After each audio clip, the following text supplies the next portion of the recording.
Assalamualaikum warahmatullahi wabarakatuh. Bismillah, alhamdulillah, wassalatu wassalam ala sayyidina wa nabiyina Muhammad wa ala alihi wa sahbihi ajmain.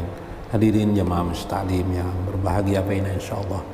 Asu fi kitab Syekh Abdul Qadir Jalani di kitab Fathur Rabbani insyaallah. Mudah-mudahan Allah selalu membukakan hijab kita, hijab antara kita dengan Allah Subhanahu wa taala terbuka, terinkisap, menjadi kasyaf kita tentang kemahaagungan Allah, kemahabesaran Allah. Di balik daripada sebuah kehidupan ini ada yang Tuhan yang maha gaib, mafatihul gaib, yang juga merupakan kunci perbendaharaan kegaiban. Itu ada pada sisi Allah Subhanahu wa ta'ala. Maka bagaimana pengalaman seorang ahli ma'rifatullah seperti Syekh Abdul Qadir Jalani ini, bagaimana beliau memahami tentang nilai-nilai kegaiban dari kehidupan kita.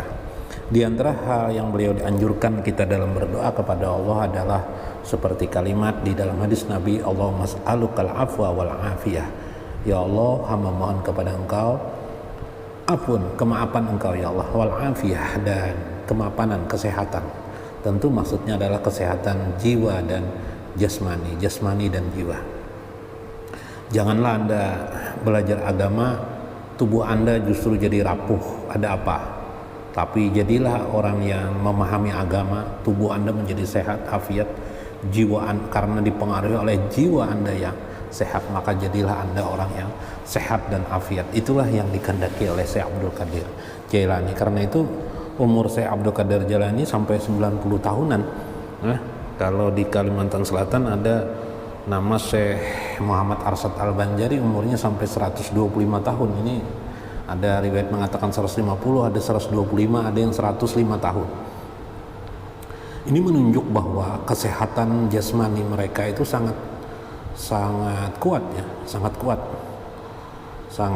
dan domain mereka memang sehat, jiwa mereka mempengaruhi badaniah mereka.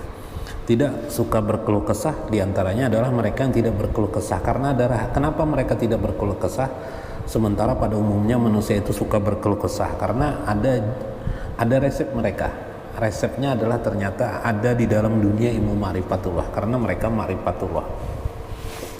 Nah, kita teruskan tentang nasihat Syekh Abdul Qadir Jalani dalam bagaimana menghadapi dunia ya, menghadapi kehidupan dunia ini.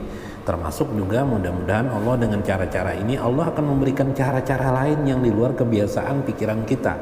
Allah memberikan anugerah, rezeki, kemapanan hidup, kenyamanan hidup di dunia maupun di akhirat. Karena itu beliau di akhir biasa tulisan beliau biasanya mengucap Rabbana atina fid dunya hasanah wa fil akhirati hasanah wa qina azaban. Ada keseimbangan di sini.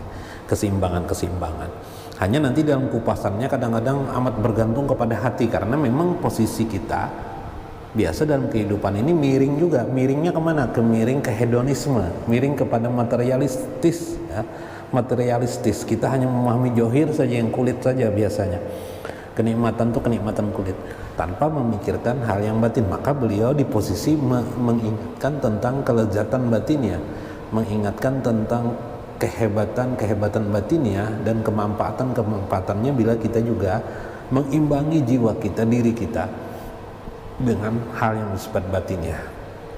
Sehingga beliau mengatakan bahwa hatimu itulah ma'rifah, tubuh kamu itu menyembah raga kepada Allah, hatimu itu ma'rifatullah. Nah, ini kan bagus sekali bahasanya ya.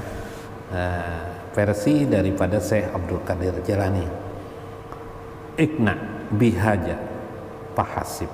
Nah, ini setelah beliau menerangkan kemarin tentang bagaimana hidup ini, soal-soal hidup ini kita harus larut dengan memahami tentang kekuasaan Allah di alam raya ini, adanya kekuasaan Allah di alam gaib ini. Maka keadaan kamu sekarang, harta bendamu sekarang, apa yang kamu peroleh sekarang, semuanya pemberian Allah. Itu pemberian Allah. Anda punya rumah, itu pemberian Allah. Tapi saya masih punya rumah orang tua saja, rumah saya tidak ada, itu juga pemberian Allah, nikmat di dalamnya, meskipun itu rumah orang tua Anda, tapi nih Anda dapat menikmati kan. Nah, itu pemberian Allah. Apa yang Anda punya? Punya ayam di rumah? Nah, itu Terima saja, ekna, terima, cukupi. Bagaimana kamu mengolah yang ada itu menjadi cukup untukmu. Rezeki, mungkin kita masih ya bekerja di tempat orang lain, tidak punya usaha sendiri, ekna, maka kona'lah kita di dalam keadaan itu. Bahasa lainnya begini, kalau kita di Indonesia atau daerah Asia Tenggara ya, daerah Asia Tenggara, Malaysia, Brunei, termasuk Indonesia, kita punya leluhur orang dulu itu petani ya. Petani itu hampir hidup mereka bertahan dengan musim saja, bergantung dengan musim. Kalau musim hujan mereka mulai menanam ya, menanam di sawah mereka. Kemudian setelah itu sudah tidak lagi, habis itu mulai tumbuh benihnya naik dan sebagainya. Kemudian nanti musim kering mereka menanam apa yang bisa ditanam ya di ladang mereka sambil menunggu benih menjadi benihnya apa timbul ya, benihnya apa istilahnya sudah jadi ya, sudah jadi padi, kemudian mengambil, begitu aja, itu aja terus kita qanaah ya. Mereka qanaah saja begitu. Ketika terjadi musim paceklik ya, mau apa nggak bisa berbuat apa-apa, lalu mereka mungkin makan ubi jalar, ubi kayu ya, ubi kayu saja makanan mereka, tidak beras. Mereka menikmati saja keadaan itu. Nanti berjalanlah waktu seperti itu. Nah, itu mulai sedikit mereka berpikir bagaimana menghadapi situasi-situasi seperti itu, gitu kan. Ya bisa saja terjadi. Beda dengan petani modern sekarang kan, dalam konteks tertentu kita bisa melihat di TV, di mana di media sosial begitu panen raya misalnya tomat, sayur, sebagainya, ternyata harganya anjlok, atau lombok harganya anjlok, kita marah-marah sampai membuang-buang tomat di jalan, di apa dan sebagainya, keluh kesah kita. Nah, ini adalah sikap yang kita perlu qanaah terhadap keadaan-keadaan itu, karena itu menunjukkan kejadian-kejadian seperti itu begitu paceklik, qanaah, atau seperti musim kita sekarang ini. Sadarilah ada satu hasrat yang ingin terbuka ya. Sebenarnya Allah membuka hijab. Hei manusia, ini ya, hidup ini, kehidupan ini aku yang mengatur, bukan kalian. Aku yang berkuasa, bukan kalian. Bukan otak kalian, bukan kekuasaan kalian, bukan ilmu kalian, bukan pada diri kan. Nih aku. Nah begitu kan, bahasanya begitu. Artinya dalam kontekstualisasi ini kita perlu sadar keadaan-keadaan itu. Itulah qanaah. Makanya Nabi mengatakan al-qanaatu kanzun la yafna. Apabila orang itu sudah mendapatkan qanaah, kanzun itu perbendaharaan yang luar biasa dari Allah. La yafna, kamu tidak akan hilang lagi nanti. Bila kita sudah bisa bersikap memahami di kehidupan ini ada tirai-tirai takdir, ada kekuasaan Allah. Takdir itu juga menunjuk kekuasaan Allah. Maka kita sudah siap, maka terima saja. Pasif, terima saja. Bagaimana caranya? Ya syukuri yang ada sedikit itu, syukuri. Kita belajar mensyukuri yang sedikit dulu, nanti insya Allah Allah akan memberi yang lebih lagi nanti, sehingga sudah pandai kita mensyukuri yang bila kita sudah mensyukuri yang kecil, kita akan menjadi pandai mensyukuri yang besar. Kebanyakan orang mensyukuri yang besar-besar, akhirnya yang kecil tidak pernah lagi dia mensyukuri hal-hal yang sebenarnya itu lebih. Kita dapat makan sehari, 2 hari, 3 hari, dalam sehari itu 2 kali, 3 kali saja sudah syukur sebenarnya. Sehingga kita diajarkan bagaimana puasa, kita bisa hanya makan 2 kali saja sehari. Bagaimana kita bisa mencukupi keperluan kita, sementara ada sesuatu beban kita harus menahan diri selama seharian penuh. Ternyata kita bisa. Subhanallah, kenapa jadi bisa? Nah inilah sebuah ajaran di dalam sebuah ma'rifatullah ya, ajaran agama kita. Oke, kita teruskan saja ya. La tatakayyaru Allah. Tidak usah kata beliau kamu itu memilih-milih pemberian Allah. Milih-milih ini ya Allah, harusnya ini ya Allah, seharusnya ini. Kan sering begitu. Loh kenapa Allah memberi ini? Kenapa tidak begini? Begitu kan. Saya misalnya atau Anda lulusan sekolah kedokteran misalnya. Rupanya entah bagaimana dalam hidup Anda tidak jadi dokter, atau jadi dokter juga tapi karena kurang laris lalu Anda jadi pedagang, lalu Anda sukses jadi pedagang. jadi pedagang. Dokter lulusan kedokteran jadi pedagang, tapi sukses. Sudah terima saja, jangan berkata ya Allah seharusnya, atau dalam hati seharusnya saya ini jadi dokter yang sukses bukan jadi pedagang. Begitu kan. Jangan begitu, terima saja, ini sudah, inilah pemberian Allah Subhanahu wa taala. Syukur. Ada orang yang tidak dapat apa-apa sama sekali, dia bisa menyadari, dia qanaah, dia menahan diri, dia sabar. Jadi orang yang qanaah itu keseimbangan posisi sabar dan syukur, seperti burung kemarin, ada sayap kanan syukur, sayap kiri sabar. Jadi seimbang lah dia, sabar dan syukur seimbang. Pada miring ke kanan, kepak yang kanan dia bergerak, kiring ke kiri, kepak yang kiri. Pada saat keseimbangan terjadi, dia di posisi rentang saja, meluncur saja burung itu. Itulah qanaah. Di rentang pertengahan itu adalah qanaah. Jadi qanaah sebagai sebuah alat pengimbangan keadaan-keadaan di sisi mana kita melihat sesuatu. Pada saatnya kita kena bala, kita bersabar. Pada saat kita melihat itu posisi adanya nikmat pada diri kita bersyukur. Subhanallah. Nggak usah memilih-milihkan Allah. Ya Allah yang baik begini, apalagi begitu. Ya Allah kalau hamba inginnya ini, nggak usah begitu. Nggak usah, kata saya. Apa pemberian Allah itu sangat bagus. Ya Allah, Engkau maha baik, berikan hamba terbaik. Ya Allah, menurut Engkau terbaik. Ya Allah, kalau boleh juga berkata yang menyenangkan hamba. Kenapa tambahkan begitu? Atau gunakan hadis Nabi, fasta'id minkum min su'il qada. Ya, berlindunglah kalian min su'il qada, daripada su'il qada. Su'il qada itu keburukan takdir. Min su'il qada. Nah, ini wadarakis saqa, dan kecelakaan musibah su'il qada, wadarakis saqa, wasamatatil ada, ditertawakan oleh musuh, maksudnya saingan-saingan dalam hidup. Jadi bagaimana min jahdil bala, dari jahdil bala. Mungkin doanya bisa dicatat ya. Allahumma ujubika min jahdil bala.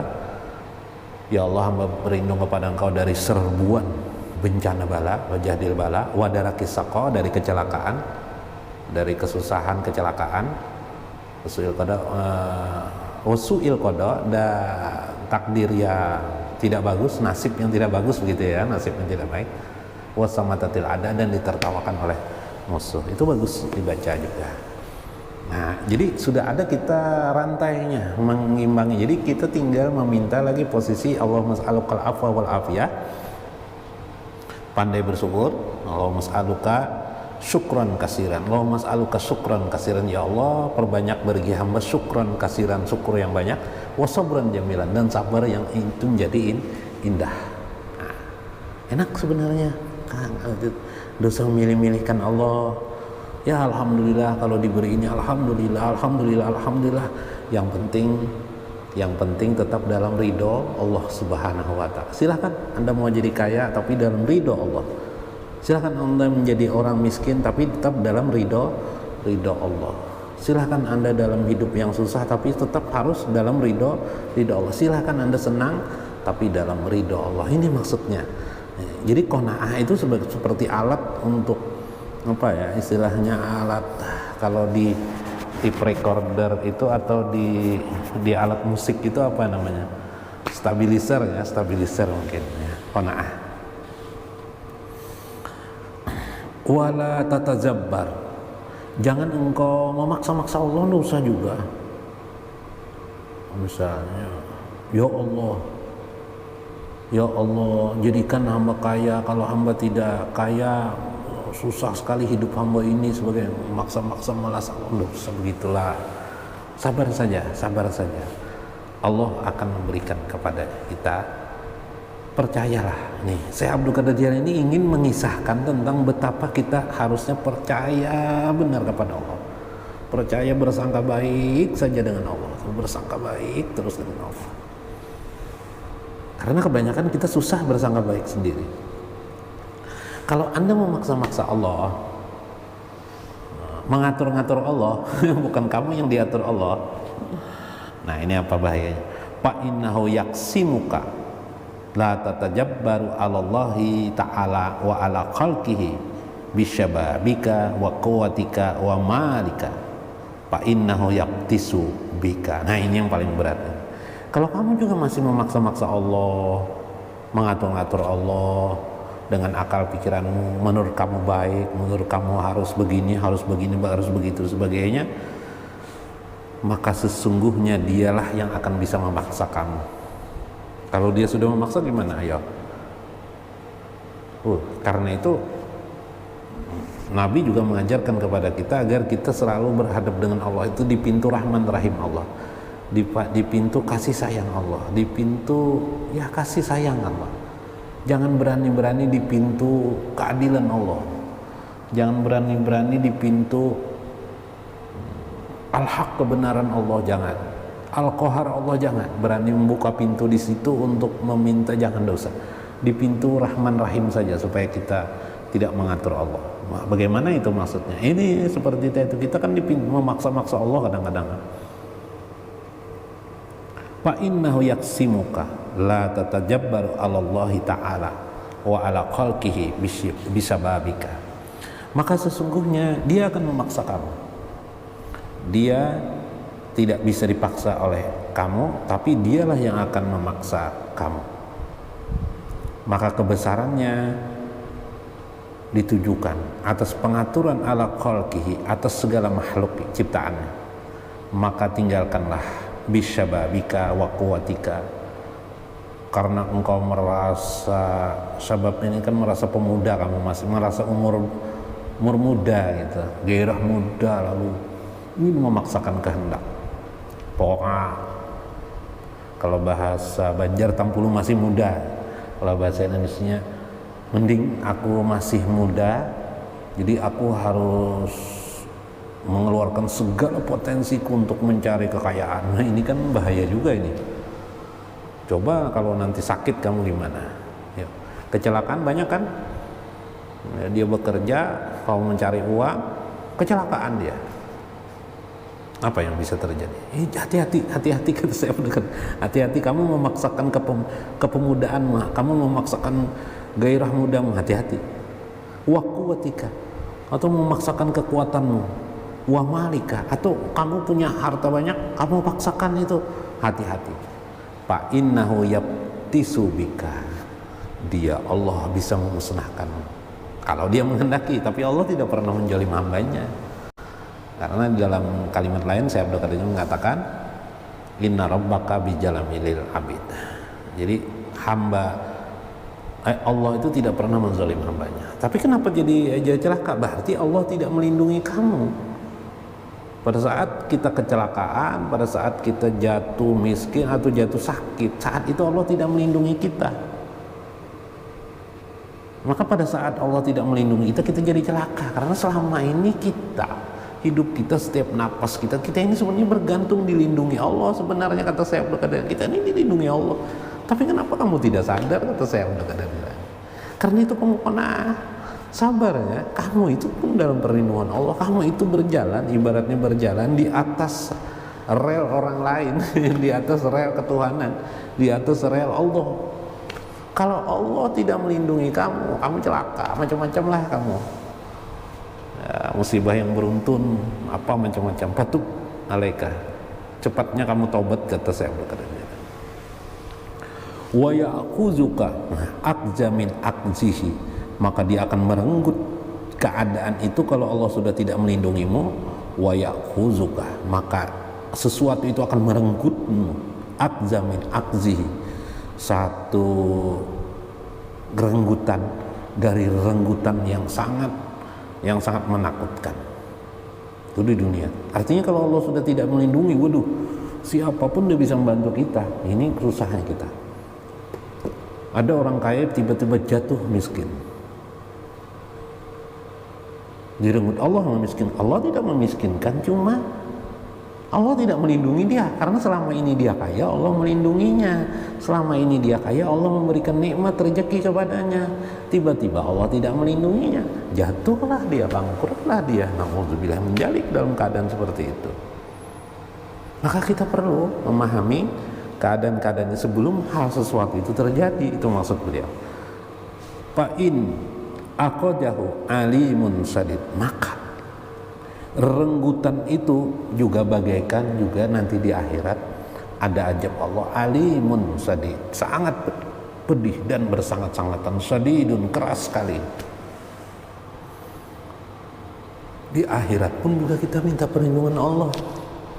Jangan di dunia kita tidak minta perlindungan Allah, tidak meminta, tidak qanaah, berarti kita tidak minta perlindungan Allah. Menyadari adanya kalau kita qanaah berarti kita menyadari perlindungan Allah pada diri kita. Kalau kita tidak qanaah berarti tidak menyadari. Maka jangan-jangan lagi nanti di akhirat minta perlindungan Allah. Nah, untuk supaya di akhirat perlindungan Allah itu tetap ada pada diri kita, kita menjadi qanaah dalam hidup ini. Bahasa lainnya mungkin bahasa hari-hari, santai tapi jalan, pelan tapi jalan, ya. Biarkan anjing menggonggong, kapilah tetap berlalu. Begitu kan bahasanya, jalan aja terus. Sebagaimana Nabi SAW pun beberapa kali dinasihati Allah kan, bagaimana Nabi, keinginan Nabi untuk melaksanakan haji, ya, mulai tahun ke-6 ya beliau. Kenyataan beliau haji tahun berapa? Tahun ke-10 Fathul Mekah. Padahal ya 4 tahun tertunda. Bayangkan, ini luar biasa Nabi SAW.